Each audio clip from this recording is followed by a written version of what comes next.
My name is Ranulph Fiennes, and I do expeditions. I don't have a date when I will plan to stop doing expeditions, but as you get older, it does get more difficult, so you have to train more as you get older.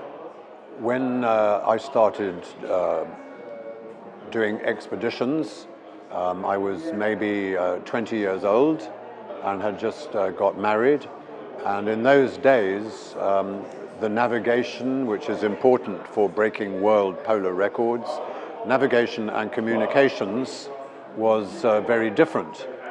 For instance, we had no GPS, we had no sat-nav or sat-phone, and it took a long time to, every day, find out where you were. You had to use a sextant or theodolite for the height of the heavenly body, the sun or the star, and that would be very cold when you arrive at night, when you want to get into the tent and have coffee. And now you go and have your coffee and you press a button on the sat-nav, you speak on the sat-phone, you save an hour outside in the cold. So big change from the 1970s, caused by the arrival of polar orbiting satellites in Antarctica and the Arctic. There are expedition teams who are very purist and they like to not use modern things. Our team, because we have always tried to break world records, we don't mind about purist stuff. We will use whatever is making it easiest for us.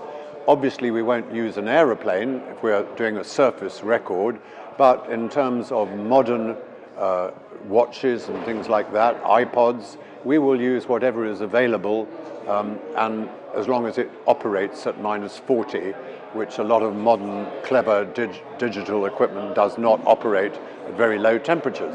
But otherwise, we're happy to use whatever is available. The word exploration or pioneering means discovery of new things. It doesn't mean breaking world records or being first to both poles. It means mapping an area of the world which has never been visited before. And in 1979, 1980, we mapped an area of Earth in Antarctica where no human had been before. Nobody knew how high it was, if there were obstacles. For 900 miles of virgin territory, using aneroid barometers, we've been taught in Cambridge how to map, and we did the last great terrestrially made map of the world.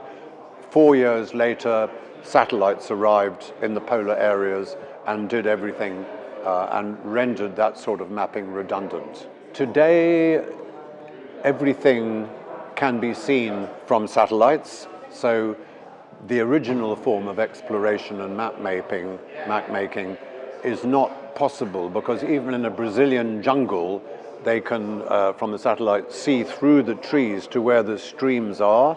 Everything is visible to the satellites. But that doesn't mean that the word pioneering no longer takes place. If a botanist, for instance, went to a Brazilian jungle, even where botanists had been before, but now with modern instruments and new methods of discovering things, that new botanist could go to the jungle and find new medicines from plants, for instance, and that is pioneering. That is exploration, and that is possible today. I think after 40 years of expeditions, the one that proved most difficult was to find a lost city in the Empty Quarter, which is the greatest sand desert in the world, in the middle of Arabia. And over 26 years and 8 big expeditions in the desert, we eventually found the lost city, which had been started by the Queen of Sheba at the time that King Solomon was the king in Jerusalem, and the Bible will tell when that was. And that took us 26 years, 8 big expeditions, and we constantly could not find the lost city. So when we did eventually find it in 1992, that could be said to be our most difficult. In terms of the most dangerous, very difficult to say. I think probably in the Arctic Ocean in the early days, when we were still learning about what ice we could cross and which ice was too thin, and we had bad occasions then and near death. That would probably be the most dangerous. I think in my life, probably the most sort of difficult has been the same as for everybody else, which is like marriage.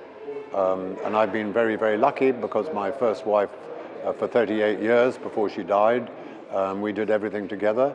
And then I was lucky enough to get married again 10 years ago to another wonderful lady. So I've been lucky, but human relations are more tricky than human against the elements and the ice. I have found that on a difficult expedition, when you've got blood and you've got problems from the ice and fingers falling off, it makes you sort of not a very nice person, and you can start having bad relations with the other man or people in the tent and on the expedition. But nonetheless, when the expedition is finished, if that person has been wonderful, you will go with him again and again. And for instance, to begin with, I used to do expeditions with a guy called Charlie, came from Cape Town, but then he died, so 25 years ago, I changed to another guy, a doctor, and we are still doing expeditions together, but we still have a problem sometimes in the tent when we're feeling really bad.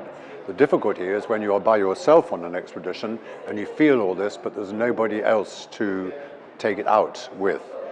On a marriage, well, the divorce rates will tell you, the big divorce rates, how difficult that is. And I haven't had a divorce either, so I found that it is possible to compromise with expedition people and with your wife. Thank you very much.